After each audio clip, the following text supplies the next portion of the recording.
¿Qué tal? Bienvenidos al webinar de hoy en el que vamos a ver cómo podemos garantizar la continuidad de negocio en el escenario de nueva normalidad podríamos decir que en general aplicando las lecciones que hemos aprendido del escenario que hemos vivido en los últimos meses. Básicamente, vamos a ver primero una pequeña introducción en relación al ámbito en el que va a aplicar la charla que vamos a dar hoy. Esta la voy a dar yo, Albert Capdevila, Solution Architect de AWS, y posteriormente Juan Pablo de Negri, también Solution Architect de AWS, nos va a enseñar qué servicios de AWS podríamos utilizar para mejorar lo que serían los valores de riesgo asociados a continuidad de negocio. Y en este sentido también pues vamos a ver una pequeña demo de estos principales servicios y al final terminaremos con una sesión de preguntas y respuestas, con lo cual os animo a que os quedéis hasta el final. Antes de entrar en materia, sí que me gustaría comentaros un poco de dónde viene este webinar. No sé si alguno de vosotros estuvisteis en el webinar que hicimos en julio. Lo hicimos en base también a mecanismos para adaptarnos a la nueva normalidad, pero más desde un punto de vista de cómo innovar y cómo utilizar servicios de inteligencia artificial que nos permitieran hacer esa innovación para adaptarnos a los nuevos escenarios en los que pues hay paradigmas de interacción con las compañías que no existían hace un tiempo. Estamos hablando de distancia social, etcétera. En este sentido, sabéis que somos una compañía muy obsesionada con el feedback que nos dan los clientes. Vimos que después de este webinar hubieron muchos comentarios diciéndonos que querían más y querían también saber cómo adaptarse a esta nueva normalidad desde otros puntos de vista. Y es por eso un poquito que hemos cambiado pues la idea inicial de ese webinar para que fuese una serie. Entonces, en este sentido, en julio hicimos ya uno. En agosto, pues yo fui como casi toda la gente, estuve haciendo cola en la montaña, porque todos salimos masivamente de las ciudades, ya sabéis. Pero sí que nos planteamos ya a partir de septiembre, pues empezar a hacer cada mes un webinar específico que formará parte de una serie que haremos al menos hasta finales de año. Hoy vamos a centrarnos más en lo que sería la continuidad de negocio, no tanto en la innovación, sino continuidad de negocio. El próximo mes sobre cómo adaptar la infraestructura para que sea gástica, con lo cual tus costes operativos estén más relacionados con la demanda que tienes y cómo puedes ampliar o reducir tu infraestructura automáticamente. Y también en base al feedback que nos dieron en la sesión previa, pues en noviembre vamos a ver otros servicios de inteligencia artificial que nos podrían servir también para adaptarnos a esta nueva normalidad. Simplemente, si estáis interesados en el tema, que sepáis que existe esta serie de webinars, con lo cual os animo a que os registréis en los sucesivos episodios que vamos a ver. Dicho esto, si os parece, pues vamos a empezar con el objeto de hoy, que es ya centrarnos en cómo garantizar la continuidad de negocio. Básicamente, todos sabéis pues, que el escenario ha cambiado y cualquier plan de continuidad de negocio que se hiciera hace un año probablemente tenga que ser revisitado para añadir un poco las lecciones aprendidas que hemos visto en los últimos meses. Todos vosotros probablemente tengáis una topología parecida a la que veis, unas oficinas, una serie de sedes de oficinas en las que están vuestros usuarios de negocio, están quizás también vuestros sysadmins. Disculpad el icono, yo es que vengo del entorno más de desarrollo, con lo cual sabéis que somos los enemigos de los sysadmins, entonces Darth Vader tiene que ser un sysadmin, seguro. Obviamente tendremos un data center en el que se ejecutarán la parte principal de nuestros recursos de IT y en el mejor de los casos, espero que prácticamente en todos, pues tendremos un data center secundario que actúa como respaldo, que siempre está sincronizado y que está ahí por si pasa algo, poder hacer fallback.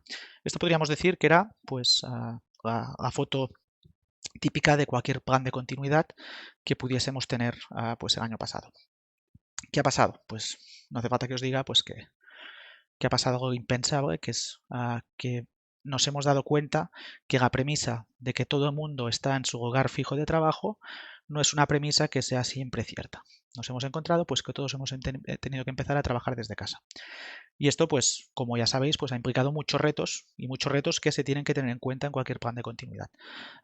Básicamente, en cuanto hubo toda la situación, hubo como dos grandes temas que uno tuvo que afrontar. El primero, quizás, y más obvio, fue cómo garantizo la continuidad de los procesos de negocio. O sea, cómo garantizo que mis usuarios de negocio, que de un día para otro se tienen que quedar en casa, pueden seguir utilizando las aplicaciones para que la empresa siga funcionando. Y el segundo, que quizás uno no lo pensó tan en profundidad al primer momento, pero que ahora es el momento de aprender de las lecciones, sería cómo preparo, cómo garantizo la continuidad en la infraestructura, y no solamente en los procesos de negocio. Al final, sin infraestructura tampoco hay procesos de negocio. Sabéis que pueden pasar cosas. Nosotros siempre decimos que te tienes que preparar para el error.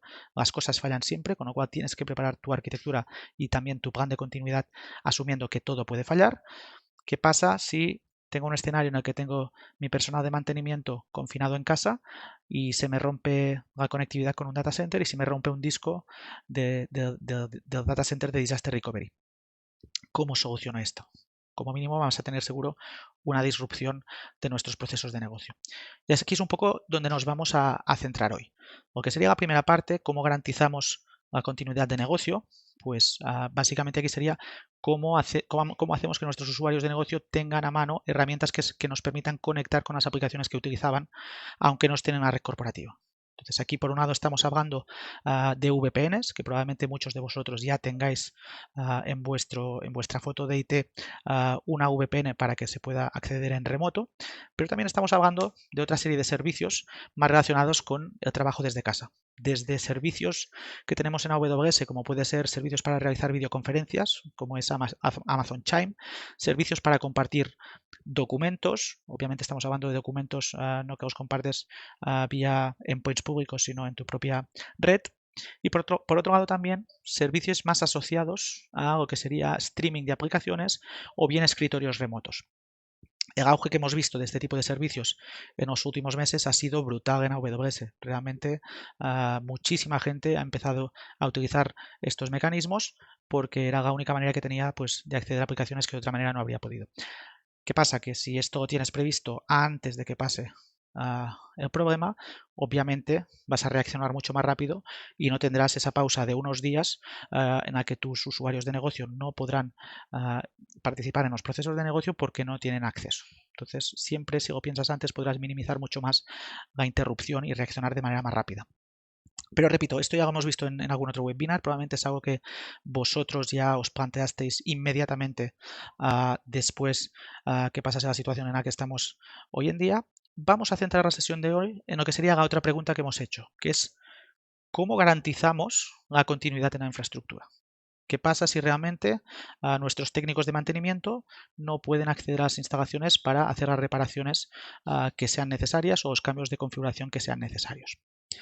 En este sentido, pues lo que vamos a ver hoy o lo que vamos a plantear es cómo utilizando un servicio cloud como es el de AWS podemos minimizar este tiempo de disrupción, con lo cual podemos hacer que nuestros planes de continuidad sean mucho más robustos en base a aumentar la resiliencia total que tiene nuestra foto global de la infraestructura. Y en este caso se puede utilizar, podríamos decir, con dos topologías distintas. La primera sería utilizar AWS, por lo tanto el entorno cloud, como lo que sería nuestro entorno de disaster recovery. Entonces es un entorno que podemos tener prácticamente apagado, pero preparado para que en un momento dado, si pasa algo en el entorno on-prem y quizás no podemos ir ahí, pues se haga fallback al entorno cloud y todo siga funcionando correctamente. Este escenario en entorno cloud en el que hay modalidad de pago por uso es muy adecuado porque si tienes todos los servicios apagados, pues prácticamente no estás pagando nada para tener este entorno de disaster recovery. Y la otra alternativa es utilizarlo como extensión de tu propio data center que tienes on-premises. En este caso, no solamente lo utilizas por si pasa algo a tus instalaciones físicas que gestionas tú, sino que además pues, te permitiría cubrir esos picos de tráfico que precisamente en esta situación muchas compañías han tenido. Por ejemplo, pues os podéis imaginar los e-commerces, el aumento de tráfico brutal que han tenido. Si tú tienes un entorno en el que puedes escalar elásticamente tus cargas de trabajo, pues garantizas que también las aplicaciones siguen dando servicio, aunque haya un tráfico que no tenga nada que ver con el tráfico para el cual habíamos dimensionado nuestro data center. Pero en ambos casos, desde el punto de vista de continuidad de negocio, lo importante es que en este sentido tú ya delegas hacia AWS esa reparación de las instalaciones o de los elementos de hardware que puedan fallar en un momento dado. Al final pensad que en AWS, pues como tenemos tenancy compartido con muchísimos clientes, esto hace que nuestro data center esté dando servicio a miles de clientes, con lo cual es mucho más simple que pase lo que pase, se considere que las regiones y los data centers de AWS forman parte de los servicios esenciales, con lo cual es mucho más difícil que haya una circunstancia que haga que nadie pueda entrar en esas instalaciones. Con lo cual, desde un punto de vista de continuidad, pues típicamente vamos a tener un mayor valor de resiliencia en nuestros procesos de negocio. Esto pensando en que estamos utilizando una región en concreto de AWS, o sea, un conjunto de data centers. Pero detrás de AWS, como probablemente sepáis, hay una infraestructura global donde tenemos 24 regiones distintas distribuidas por todo el mundo y simplemente por configuración uno podría hacer que una carga que corre en una región automáticamente pase a correr en otra región. Con lo cual, teniendo en cuenta la foto global, estamos hablando que si tú preparas tu arquitectura y tu topología de centros de datos para utilizar AWS, por muy grave que sea la situación que pase en un momento dado, el hecho de que puedas saltar a distintas regiones de todo el mundo hace que prácticamente sea imposible que no tengamos un data center disponible en un momento dado. O si realmente esto pasa, quizás sería la última preocupación que tendremos como raza prácticamente, porque probablemente el problema sea todavía más gordo y no nos preocuparemos que no tengamos data centers. Entonces, esta es la parte quizás más conceptual, que no solamente uno tenga en mente que lo que vamos a conseguir es un centro de datos de Disaster Recovery no gestionado por nosotros, sino que además tenemos acceso a una red mundial de data centers que tenemos a nuestra disposición y en simplemente unos pocos clics, si tenemos preparadas nuestras cargas, podemos empezar a operar con ellas. Con lo cual realmente en cualquier plan de continuidad es algo que creo que puede tener muchísimo valor. Y en este sentido lo que vamos a ver es cómo preparamos nuestra landing zone, o sea, cómo hacemos la configuración inicial para que pase lo que pase en un momento dado podamos hacer ese salto e irnos a AWS de manera rápida. Al final es cómo me aseguro que tengo el extintor localizado, que sé cómo utilizar el extintor antes de que esté la habitación en llamas. Porque si planteo esto cuando la habitación está en llamas, probablemente ni encuentre el extintor ni sepa cómo utilizarlo, con lo cual seguro que me quemo. Entonces la idea es, vamos a prepararnos para eso, al menos aprendamos de las lecciones de estos últimos meses, reaccionemos en consecuencia. Y básicamente, ¿cómo nos preparamos? Yo creo que engloba un poco dos grandes temas distintas. Lo primero es cómo modelamos ya nuestra topología, cómo garantizamos que haya conectividad entre nuestros centros de datos y AWS, cómo planeamos, por ejemplo, los rangos de IPs que vamos a utilizar, cómo gestionamos los usuarios, cómo desde un punto de vista de seguridad garantizamos que por ir rápidos no nos vamos a ir a un entorno menos seguro. Sabéis que los ataques, por ejemplo, los ciberataques en los últimos meses han aumentado muchísimo. No podemos simplemente ir a un entorno en el que no nos hemos planteado las cuestiones de seguridad con una calma con la que nos la planteamos para nuestro entorno on-premises. No por ir rápido significa que tenemos que relajar los requisitos ahí. ¿Cómo configuramos, por ejemplo, pues, una VPN, una conexión directa entre nuestro centro de datos y AWS? En general, ¿cómo configuramos esta landing zone de base? Este sería el primer gran tema que vamos a ver en base a servicios que tenemos en AWS específicos para eso. Y el segundo sería cómo garantizamos pues, que las aplicaciones están sincronizadas. O sea, cómo realmente este entorno de Disaster Recovery o de extensión de nuestro on-premises realmente puede manejar los datos de nuestras aplicaciones. Se sincronizan, no se sincronizan, se hace un snapshot que se recupera cuando se tiene que hacer fallback. ¿Cómo hago este fallback? ¿Cómo lo pruebo? No podemos tener un escenario de fallback y no haberlo probado, porque cuando hay el estrés de un fallo en tu data center principal, no es el momento de que se haga primera vez que tienes que hacer ciertas cosas, tienes que estar entrenado, tienes que haberlo probado, con lo cual tienes que tener por un lado procedimientos. Hoy en día la infraestructura como código es un elemento fundamental. El hecho de que tú puedas tener definida tu infraestructura en un único sitio y que simplemente lanzando ese script se levante una infraestructura entera que puede dar soporte a tu negocio y qué herramientas tenemos para realizar estas acciones. Y sin mucha más dilación, pues daré paso a Juan Pablo, que nos va a enseñar y nos va a contar qué servicios realmente tenemos a nuestra disposición en AWS para cubrir estos escenarios que hemos comentado. Con lo cual, Juan Pablo, gracias por venir y cuando quieras es tu turno. Hola a todos, muchas gracias Albert por la introducción. Yo estaré presentando esta segunda parte de la sesión y la voy a dividir básicamente en dos bloques, ¿sí? Una parte más orientada a la parte de Landing Zone, qué servicios de AWS necesitamos para desplegar esta Landing Zone y explicar un poco cómo funcionan, ¿no? Y en un segundo bloque vamos a ver alrededor de la infraestructura global en detalle de AWS, qué opciones de conectividad tenemos para conectar nuestro data center con AWS, qué opciones de storage, de almacenamiento y cómo sincronizar esos datos. Y por último, algunos servicios de cómo enlazamos todo esto junto, ¿no? Cómo operamos, cómo provisionamos las cargas de trabajo y cómo habilitamos nuestro entorno de AWS para estas cargas de trabajo. Sin más, voy a avanzar en la presentación. En las primeras slides, Albert utilizó a Darth Vader para representar a los malos sysadmins. Nunca más alejado de la verdad, ¿no? Pero bueno, yo vengo de ese mundo. Tuve muchos años antes de entrarme al mundo cloud. Fui sysadmin y network admin también. Y créanme, no somos tan malos, ¿sí? Solo cuidamos los recursos de la compañía. Entonces, volviendo un poquito al motivo que llevó a Albert a mencionar este trade-off, ¿no? Porque sí, es importante. Es un trade-off que siempre estuvo y siempre está entre desarrollo y operación. A alguien le suena DevOps.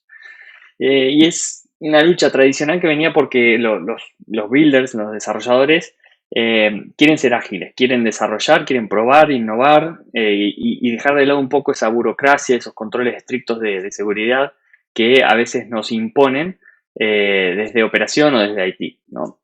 Y por otra parte, desde IT queremos poder controlar y gobernar todos los recursos que dependen de nosotros de manera centralizada, ¿no? Para que al escalar no sea un desmadre, un colador de seguridad y tampoco una máquina de gastar dinero.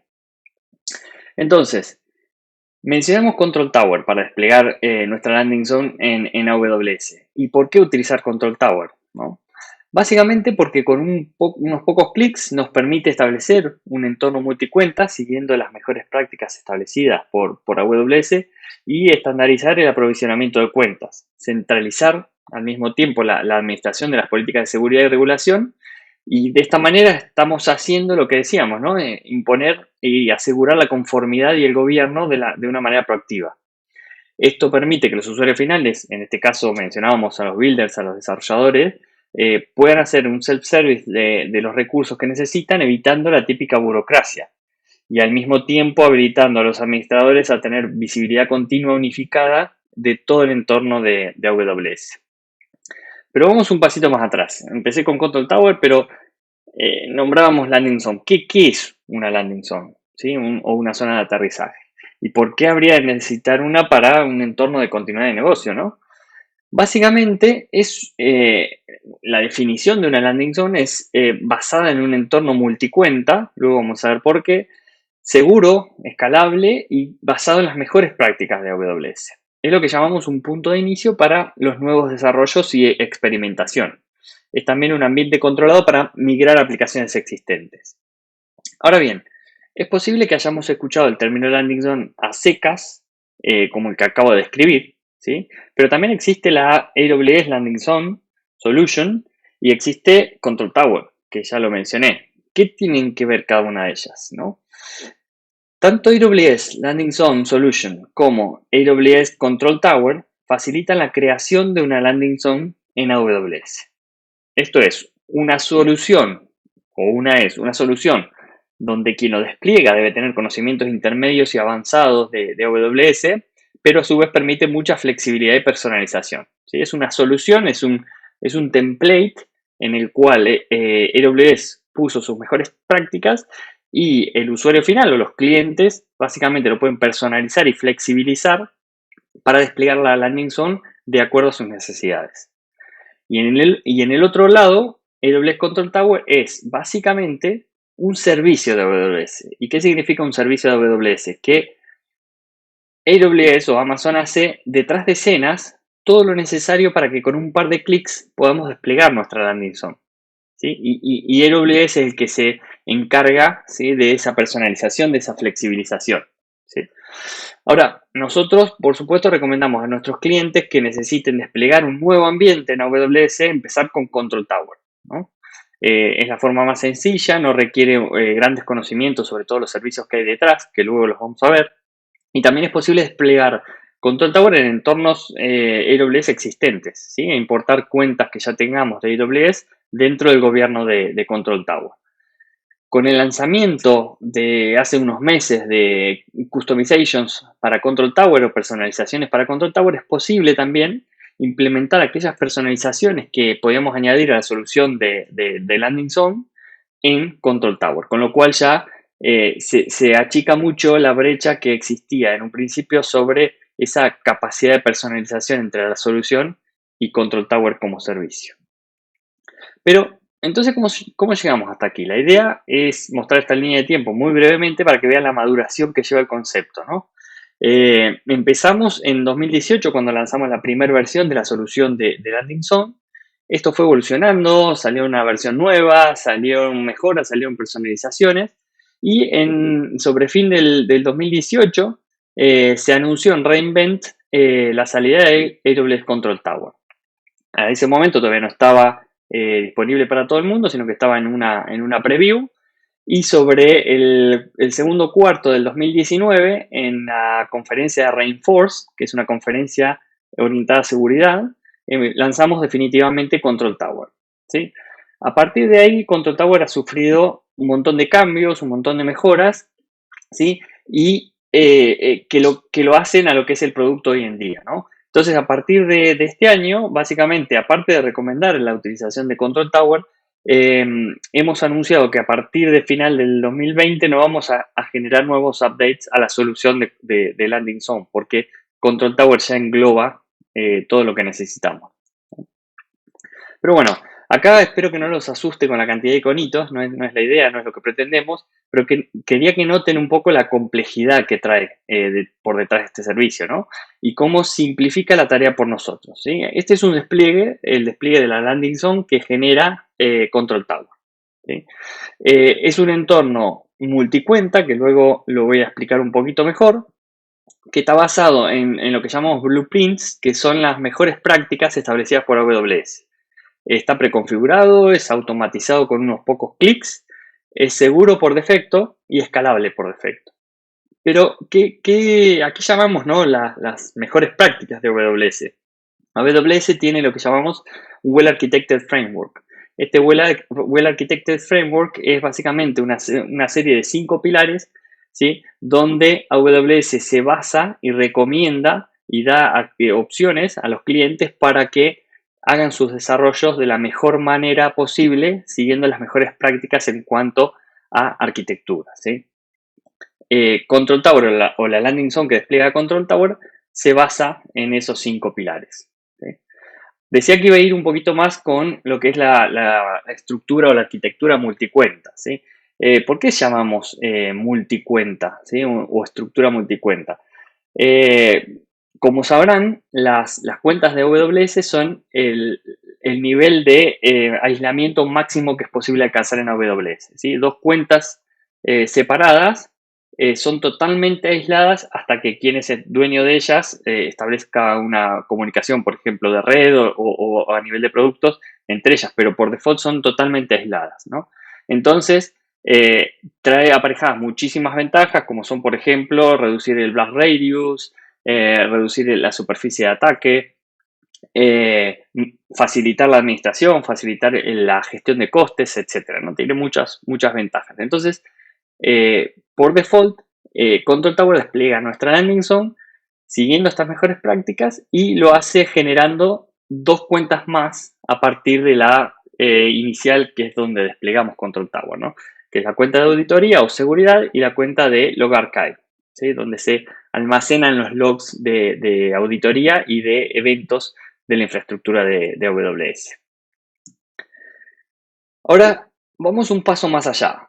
Control Tower tiene lo que llamamos una Account Factory, ¿sí?, que nos permite aprovisionar nuevas cuentas de AWS de manera estándar con un baseline de seguridad y networking ya establecido, ¿sí? ¿Por qué querríamos desplegar nuevas cuentas? Recién, por lo que decía, cuando tenemos una estructura multicuenta, cada nuevo carga de trabajo, dependiendo cómo esté organizada nuestra compañía, ¿no? Pero generalmente cada carga nueva de trabajo va a estar en una cuenta por separado, o podemos tener una cuenta por cada entorno, o podemos tener una cuenta por cada unidad de negocio, ¿sí? Va a depender un poco de la organización que tengamos, cómo vamos a manejar nuestras cuentas, ¿no? Pero bueno, lo que permite Control Tower es a través de una Account Factory generar cuentas de manera muy fácil con la seguridad y la configuración de red ya establecida, ¿no? Adicionalmente, estas cuentas desplegadas por Control Tower tendrán la ejecución de los guardrails que vamos a ver luego, un poquito más adelante, correspondientes de acuerdo a la unidad organizativa donde se la despliegue, ¿no? La Account Factory está desplegada, ¿sí? Está implementada como un producto de AWS Service Catalog, que ahora vamos a ver qué es y para qué sirve, porque es muy importante un servicio como este para lo que es continuidad de negocio, ¿no? Service Catalog proporciona un lugar centralizado donde administrar catálogos de recursos preaprobados. ¿Pero qué significa esto? Podemos generar diferentes productos que pueden ser aprovisionados a demanda por nuestros usuarios y hay dos conceptos fundamentales, ¿sí? Que son los productos y los portfolios. Los productos son recursos de AWS individuales, como puede ser una tabla de DynamoDB, un bucket de S3, un servidor virtual, una instancia EC2. Y los portfolios son una colección de productos preconfigurados para facilitar la administración. Entonces es posible crear portfolios personalizados y dar acceso granular y selectivo a los usuarios finales para que se puedan aprovisionar ese conjunto de productos, ¿no? Los administradores, básicamente, Service Catalog, dan acceso a que los usuarios puedan desplegar recursos sin la necesidad de dar acceso directo a esos recursos, a esos servicios de AWS, ¿sí? Les voy a poner un ejemplo. Supónganse que marketing suele lanzar por diferentes campañas algún sitio web que esté implementado en WordPress. Por lo tanto, cada vez que marketing necesita hacer una campaña, generalmente el paso va a IT, le dice necesito un servidor de WordPress o necesito un WordPress.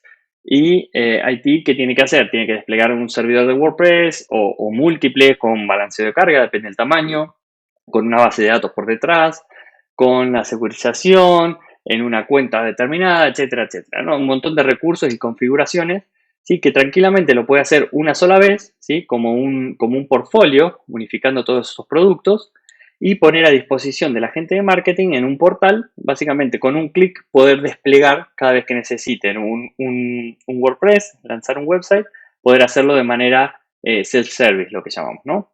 Esto tiene un poder muy grande, ¿sí? Y nos permite, por detrás de escena, utilizar infraestructura como código para generar esos recursos a medida que los necesitamos.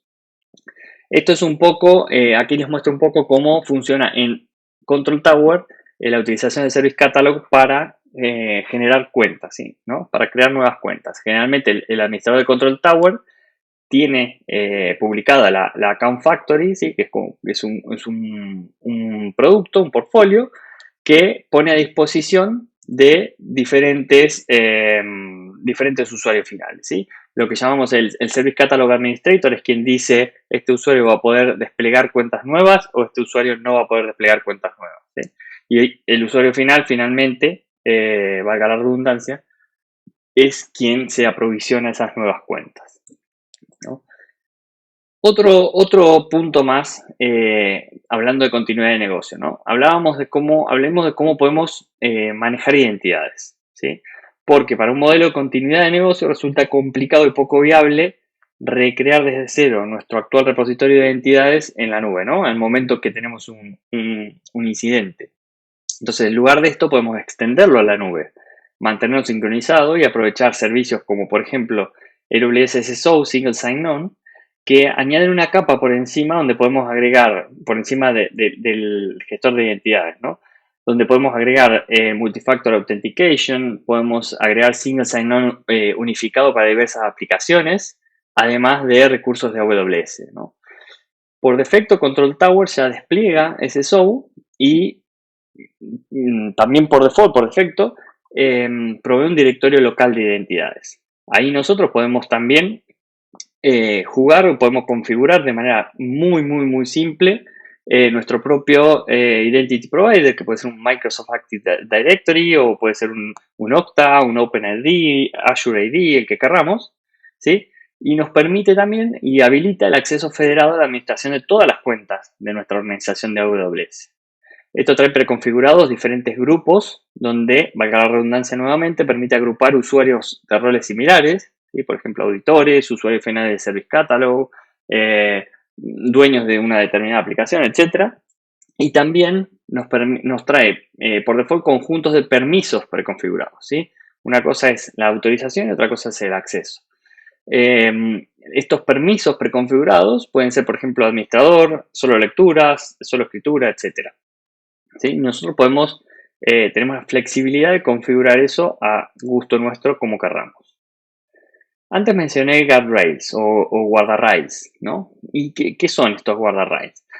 Si recuerdan al principio, hablamos que operaciones o IT podía ahora establecer controles y medidas de seguridad sin interrumpir la operatoria de los desarrolladores o de los builders.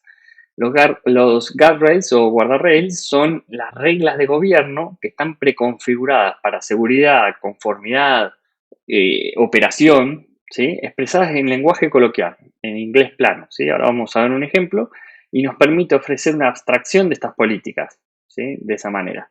No tenemos que saber qué es lo que está haciendo debajo, sino con simplemente leer qué hace la política, ya está, ya la vamos a entender. Entonces, hay dos tipos de guardrails. Están los preventivos que previenen justamente violaciones de las políticas y se imponen, ¿sí? Están impuestos. Y tenemos los guardrails de detección que detectan violaciones en las políticas y alertan a los administradores en el dashboard de Control Tower, pero además podemos configurar que nos envíe un mail, un SMS o el método de notificación que querramos. E incluso se pueden automatizar remediaciones, ¿sí? En base a estas alertas, con lo que llamamos una arquitectura event-driven, ¿no? Basada en eventos. Al mismo tiempo hay dos categorías de guardrails. Están los obligatorios, que como su palabra lo indica, están activados por default y son obligatorios que estén activados. Y los altamente recomendados, que son los que nosotros recomendamos que tengan, pero va a depender mucho de vuestra política de seguridad, política de gobierno y nuestros recursos, los recursos que estén utilizando, ¿no? Va a existir la posibilidad de que los usuarios, los clientes puedan desplegar sus propios custom guardrails o guardrails personalizados basados en vuestra carga de trabajo. Hoy se puede hacer, pero no están visibles desde Control Tower, ¿sí? Lo que vamos a anunciar en algún momento es la integración con Control Tower, poder tener visibilidad y poder desplegar y generar guardarrails personalizados para nuestras necesidades. ¿Sí? Entonces, estos son algunos de los ejemplos. Por ejemplo, en este caso, no sé, encryption, en que se llama de encryption. Dice, asegurar la encripción de todos los volúmenes CVS que estén atachados a una instancia EC2. Básicamente, este guardrail nos va a indicar si hay algún volumen IBS, que es un disco, básicamente un disco atachado a una instancia, si está encriptado o no. Si no está encriptado, nos va a lanzar una alerta que podemos, digamos, básicamente automatizar alguna tarea en base a esa alerta, ¿sí? Entonces, vamos a resumir, ¿no? ¿Qué hace Control Tower o qué nos da Control Tower? Primero, crea una landing zone basada en las mejores prácticas o mejores prácticas que AWS determina. Como segundo punto, habilita la creación de nuevas cuentas de AWS automáticamente a través del Account Factory. Tercer punto, nos permite la administración de la federación de identidades out of the box. No tenemos que hacer mucho extra, ¿sí? para administrar la federación de identidades, ¿no? En base a un directorio desde cero o un directorio que ya tengamos previamente, ¿no? Un gestor de identidades. Y por último, nos proporciona un baseline de seguridad con mejores prácticas, ¿sí? para implementar dentro de nuestra landing zone, ¿sí? Ahora, ¿cuál es el precio del producto? El producto está disponible en 5 regiones actualmente, en North Virginia, en Estados Unidos, en Ohio y en Oregon. Está disponible en Irlanda, aquí en Europa, en la región de Irlanda, y en la región de Sydney, en Asia Pacífico. Pronto tendremos disponibles varias regiones más, ¿sí? Algunas en Europa, Estados Unidos, Asia, etc. El precio en sí mismo, Control Tower no tiene un coste per se, ¿sí? El producto no tiene un coste, pero lógicamente los recursos que está lanzando por detrás tienen un coste asociado, ¿no? Por ejemplo, hablábamos de que genera una cuenta de log archiving, ¿sí? Donde se van a ir guardando los logs. Lógicamente ahí habrá una capa de storage, ¿sí? Que en este caso es S3, donde se van a ir guardando esos logs. Esa información y ese storage, lógicamente sí tiene un coste, ¿no? Pero hablando en un modelo de continuidad de negocio, si nosotros tenemos esta infraestructura, esta landing zone desplegada para un caso de contingencia y no tenemos ninguna carga de trabajo encima, el costo es despreciable, ¿sí? Tiene un costo muy, muy, muy pequeño, ¿sí? Entonces, ahora lo que voy a hacer es mostrarles una demo de cómo se ve el dashboard de Control Tower, ¿sí? Acá me voy a autenticar, ¿sí? Desde el portal de Control Tower y como pueden ver tengo habilitado Multifactor Authentication. En este caso, ¿sí? Estoy desbloqueándolo con mi móvil para acceder a nuestra configuración, a nuestra landing zone en AWS. Entonces, el portal de Single Sign-On, en este momento yo tengo configuradas, ¿no? Básicamente mi federación contra AWS, donde tengo una serie de cuentas, y también puedo tener, como les mencionaba antes, diferentes aplicaciones, ¿sí? En este caso tengo Salesforce. Entonces, utilizando, en este caso tengo Single Sign-On vinculado con un Active Directory on-premises. Entonces, con nuestros usuarios de Active Directory podemos, a través de Single Sign-On y, digamos, utilizando ciertas características, como les mostré, por ejemplo, el Multifactor Authentication, poder acceder a aplicaciones que tengamos en la compañía que sean de terceros, que no necesariamente estén en AWS, ¿sí? Como Salesforce o cualquier otra, ¿no? Hay varias opciones. Entonces, en este caso voy a entrar a la cuenta de administración, ¿sí? A la cuenta donde se desplegó Control Tower, con un rol de seguridad, en este caso de administrador, para mostrarles cómo se ve y qué nos permite hacer la consola hoy día de Control Tower. Este despliegue está en la región de Irlanda, ¿sí? En EU West 1, ¿sí? Como se puede ver ahí. Y aquí les voy a mostrar, voy a ingresar a Control Tower.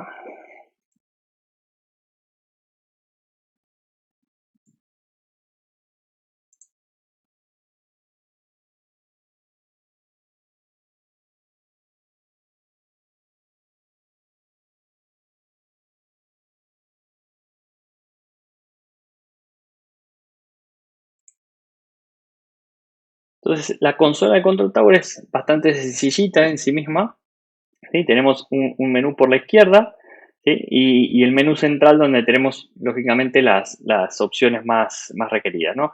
Por default tenemos una serie de acciones recomendadas, ¿sí? Que es agregar unidades organizativas para básicamente mejorar la gestión de nuestras cuentas, ¿sí? Podemos, de la misma manera que hacemos en Active Directory, unidades organizativas para agrupar usuarios o tipo de usuarios o recursos en realidad, lo mismo podemos hacer en AWS para organizar las cuentas. Configurar la Account Factory, habilitar guardrails, ¿sí? O revisar usuarios, ¿no? Por ejemplo. Entonces, si vamos a la parte de unidades organizativas, podemos ver que en este caso yo tengo 7 unidades organizativas, ¿sí? Y acá podemos ver, esto es un entorno, como me gusta llamarlo a mí, mixto, donde he desplegado Control Tower en una organización donde hay cuentas que están gestionadas por Control Tower y otras que no, porque ya estaban generadas previamente, ¿no? Entonces, ahí vemos que tengo la unidad organizativa root, tengo la unidad organizativa Share Services o Website o Custom, ¿sí? Y después hay varias, ¿sí? Que están, dos, por ejemplo, que están de Commission Import, que están no registradas con Control Tower. Esto quiere decir que Control Tower no va a tener poder o gobernanza o gobierno sobre esas cuentas, ¿sí? Si quiero un poco más de detalle, voy a cuentas, ¿sí? Donde voy a ver puntualmente todas las cuentas, ¿sí? Que tengo en mi organización. Acá podemos ver que hay una que está suspendida. ¿Qué es que está suspendida? Que la di de baja, básicamente. Cerré una de las cuentas. Entonces, hasta tanto no la haga desaparecer de mi organización, no va a desaparecer del panel de Control Tower. ¿sí? Y podemos ver que tengo otra cuenta que no está enrolada, ¿sí? O no está suscripta a Control Tower. Con lo cual, cualquier guardrail o cualquier cambio que yo haga en Control Tower no va a afectar a esa cuenta en particular. Desde la Account Factory, ¿sí? Bueno, en cuentas podemos ver, que no lo he mostrado, pero podemos ver más detalles de la cuenta, ¿sí? Por ejemplo, el ID de la cuenta, en qué unidad organizativa está, cuál es el estado para Control Tower, etcétera. Y si tiene o si tuviera cualquier recurso que no está siendo compliant con alguno de los guardrails que tenga habilitados, ¿sí? Entonces, ahora vamos a ver los guardrails, pero desde Account Factory básicamente yo puedo configurar algunas de las opciones que podemos setear cuando generamos nuevas cuentas, ¿sí? Puedo decirle que en una cuenta, en las nuevas cuentas que genere, tengan automáticamente una VPC creada en cualquiera de las regiones donde Control Tower funciona. Podemos decirle el número de subredes privadas, podemos decirle si alguna de las redes va a tener acceso a Internet o no, y lógicamente el rango de direcciones IP. ¿Sí? En este caso, como no tengo el tilde en ninguna de las regiones, al generar la nueva cuenta no va a generar ninguna VPC por defecto. ¿Sí? Muchos clientes eligen hacer esto porque quieren o tienen algún mecanismo separado para generar la parte de networking en las cuentas. ¿Sí? Y desde Enroll Account, básicamente podemos ver lo simple que es crear una nueva cuenta, donde básicamente nos pide el email que va a ser el owner de la cuenta, el nombre de la cuenta, el email y el username del dueño, entre comillas, de la cuenta para Single Sign-On. Esto luego podemos cambiarlo, si podemos modificarlo, podemos usar ya un usuario que esté existente. Y por último, elegir en qué unidad organizativa de las gestionadas por Control Tower voy a poner esta cuenta. En cuanto a guardrails, les comentaba que hay muchos guardrails que ya vienen por default, ¿sí? Por defecto en Control Tower y que nosotros podemos habilitarlos o deshabilitarlos a una particular unidad organizativa. Acá podemos ver que la consola nos permite ver si ese guardrail es mandatorio, si es obligatorio o no, o si es altamente recomendable que lo habilitemos, ¿no? Y después nos da una especie de categoría para poder segmentar los distintos guardrails y el tipo de comportamiento, si es de prevención o si es de detección. Entonces, básicamente podemos buscar, les voy a dar un ejemplo, no sé, el que veíamos en la transparencia, ¿sí? Por ejemplo, era el de encripción. Habilitar la encripción, desactivar el lanzamiento de nuevas instancias EC2, de nuevos servidores virtuales, que no tengan los discos optimizados para EBS optimizados, ¿sí? O deshabilitar deshabilitar los volúmenes que estén desatachados, ¿sí? A instancias EC2. Acá no es deshabilitar, sino es desaconsejar el uso de volúmenes EBS que no estén atachados a una instancia EC2. ¿Qué hace esto? Si queremos ver lo que hace un guardrail en particular, podemos entrar a él, nos va a dar una información un poquitito más detallada, ¿sí? Qué comportamiento tiene, así que por default, como es uno de los strongly recommended, pero es uno de los que son de detección, con lo cual está basado en una regla de config, ¿sí? Esto es cómo está implementado, si queremos incluso podemos ver cómo está implementado, ¿sí? Cuál es la regla que utiliza, y podemos ver en qué unidades organizativas está habilitado, ¿sí? ¿Esto qué quiere decir? Que todas las cuentas que estén en esa unidad organizativa, que están listadas aquí debajo, están siendo monitoreadas por este guardrail. Entonces, si uno de mis desarrolladores, si uno de mis usuarios entra en esta cuenta, por ejemplo, de development, y crea un volumen de EBS y no lo atacha a ninguna instancia, este guardrail me va a notificar acerca de eso, ¿sí? Entonces, es un guardrail que está más orientado también al desperdicio de recursos, más allá de seguridad por tener volúmenes que puedan contener información sin estar en uso, ¿no? En la parte de configuración de Control Tower podemos ver, ¿sí? El historial de versiones por las que ha ido pasando el servicio, cuál es la versión actual, ¿sí? Me está diciendo que está actualizada y desde aquí podría, cuando haya una nueva versión, actualizar a esa nueva versión, ¿sí? Esto es una muy pequeñita demo que quería mostrarles para que vean lo simple que es el dashboard de nuestra landing zone. ¿sí? Y ahora voy a pasar a la transparencia nuevamente, donde les quería comentar un poquito, Albert en realidad ya comentó un poco acerca de la infraestructura global de AWS, ¿no? Ya hablamos lo que es, ¿sí? Desplegar lo que ofrece una landing zone en AWS, todo eso ya lo tenemos claro. Pero ahora, ¿qué garantías me da AWS con respecto a mi tradicional modelo de continuidad de negocio con un data center de backup, ¿no? Como teníamos tradicionalmente? Albert comentó algunas de las razones mayormente operativas. Ahora déjenme mostrarles desde un punto de vista de infraestructura qué tan factible puede ser un evento de disrupción o falla en AWS comparado con lo que podríamos desplegar y sobre todo mantener como data center secundario, ¿no? AWS cuenta actualmente con 24 regiones alrededor del mundo y hay 3 más anunciadas, entre ellas España. ¿Sí? En Aragón, ya habrán visto en las noticias, que está anunciada para fin del 2022 o principios del 2023 una nueva región.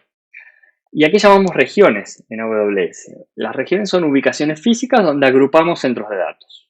¿Sí? Ahora, cada región cuenta de varias zonas de disponibilidad aisladas y separadas físicamente dentro de ese área geográfica. A diferencia de otros proveedores cloud que, por ejemplo, a veces definen una región como un único centro de datos. ¿Sí? En este caso, cada zona de disponibilidad tiene alimentación, refrigeración y seguridad física independiente de la otra y está conectada o están conectadas entre ellas a través de redes redundantes de latencia ultra baja. ¿Sí? Imaginemos qué tiene que pasar para que se caiga una región. Pues se tienen que caer uno o más centros de datos que componen cada una de las habitualmente 3 o más zonas de disponibilidad, ¿sí? Que componen una región. Suena bastante apocalíptico, ¿no? Y aún así, si sucediera, tenemos 23 regiones más para elegir, ¿no? Si tomamos un ejemplo de una región que tenga 3 zonas de disponibilidad y cada zona de disponibilidad tenga 3 centros de datos, estamos hablando que se tienen que caer 9 centros de datos para que una región quede totalmente inoperativa. ¿Sí? ¿Qué más les puedo contar sobre la infraestructura global de AWS? Actualmente poseemos 205 puntos de presencia, ¿sí? De nuestra CDN de CloudFront. ¿Sí? Obviamente, como toda CDN, estos puntos de presencia son puntos desde donde vuestros clientes, ¿sí? Pueden ingresar a la red global de AWS y reducir notoriamente la latencia, agregando también ventajas de la CDN, ¿no? Seguridad, caché y entre otras cosas. ¿Qué otro aspecto sí, de la infraestructura global de AWS cabe la pena mencionar para continuidad de negocio? Aquí dice que tenemos 103 ubicaciones de Direct Connect. Luego vamos a ver en detalle para qué sirven, pero tengan en cuenta que hay 103, ¿no? En un momento. Y hablando un poquitito de la red global de AWS. Toda nuestra red global, toda la conectividad que tenemos entre nuestras regiones, entre nuestras zonas de disponibilidad, entre nuestros data centers, es 100% controlada por Amazon, ¿sí? No está subcontratada a ningún otro proveedor. ¿Qué quiere decir esto? Que manejamos tanto la seguridad como manejamos también la administración de estos recursos, ¿sí? Entonces, imagínense que si tenemos que cumplir con ciertos estándares de seguridad, no tenemos que depender de un tercero, ¿sí? Para que esos estándares se cumplan. Por ejemplo, si estamos transfiriendo información de una región a otra, eso pasa por esta red global. Si se transfiere información de una zona de disponibilidad a otra, pasa por esta red. Nunca atraviesa la red pública, Internet, ¿no? Y todos estos links son de 100 gigabits, ¿sí? Podrán imaginar o pensar, decir que, bueno, 100 gigabits para la cantidad de clientes que tiene AWS no es gran cosa, ¿no? Pero bueno, en la mayoría de los casos, cada una de estas liñitas que estamos viendo son muchísima cantidad de links paralelos de 100 gigabits cada uno. ¿Sí? Esto siempre me gusta comentarlo cada vez que tengo la oportunidad en una sesión sobre la infraestructura global, que son proyectos nuevos que van surgiendo, ¿no? Hay proyectos que están ongoing, como le llamamos. ¿Sí? Este es uno que se llama Waikiki, que es básicamente el lanzamiento de pares de fibra óptica, 3 pares de fibra óptica que van a atravesar el océano, ¿sí? Son 14.000 kilómetros que van a estar uniendo Australia, Nueva Zelanda, Hawái y Oregón. y es un link que va a tener 30 terabits de velocidad, ¿no? De ancho de banda.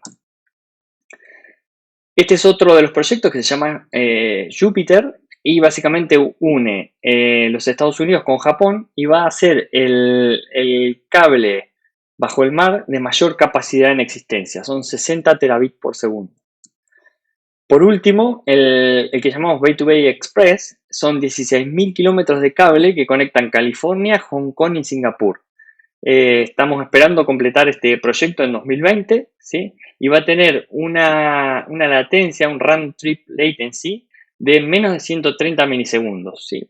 Por una longitud de 16.000 kilómetros, ¿sí? 130 milisegundos de latencia es la verdad que es muy llamativo, para quien haya trabajado en redes por lo menos. Ahora, hablábamos de cómo podemos conectarnos con AWS. Todo muy bien, podemos desplegar recursos, tener una landing zone, pero ¿cómo transferimos información de manera privada entre AWS y nuestro data center? Básicamente les voy a comentar dos opciones. Una es utilizar un site-to-site VPN, donde básicamente desde nuestro on-premise data center vamos a tener una conectividad contra nuestra porción de nube de AWS a través de la red pública de Internet, ¿sí? Pero lógicamente con túneles encriptados, ¿no? Otra opción es básicamente utilizar AWS Direct Connect. Y aquí viene un poco a lo que les comentaba recién de esos 103 puntos de entrada, ¿no? Esas 103 ubicaciones de Direct Connect.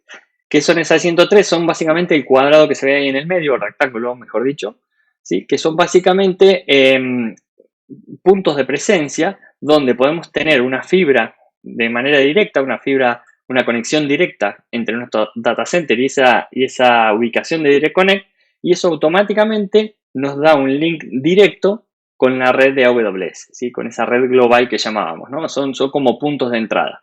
¿Y por qué utilizamos estas ubicaciones y no directamente las regiones? Pues porque hay 24 regiones, ¿sí? En el caso de España, hoy día tendríamos que tirar una fibra oscura desde, supónganse que están en Madrid, como estoy yo ahora, una fibra oscura desde Madrid hasta Francia, que es la región más cercana, o Irlanda o Alemania, ¿sí? Pero tenemos la posibilidad, en Madrid, por ejemplo, hay dos ubicaciones de Direct Connect de tener una fibra oscura que podemos contratar con cualquier proveedor desde nuestro data center hasta esa ubicación, ¿sí? Dándonos acceso directo hacia los recursos de AWS sin atravesar Internet, ¿sí? También mencionamos acerca de almacenamiento y sincronización o transferencia de ese almacenamiento. Aquí la idea es responder a esa pregunta que Albert dejaba planteada acerca del almacenamiento y cómo lo sincronizamos. Lógicamente no voy a explicarles cada uno de estos servicios porque, a ver, puede ser un poco abrumador, pero me gustaría mostrarles o comentarles que existen diferentes tipos de almacenamiento, ¿no? Aquí podemos ver que hay almacenamiento de objetos, almacenamiento de bloques, ¿sí? Lo comentaba hace un rato en Control Tower, los discos EBS son como los típicos discos de red que se atachan a un servidor virtual, ¿sí? Tenemos storage del tipo de archivos, ¿sí? Como file servers, como una SAN, ¿no? Y almacenamiento de backup.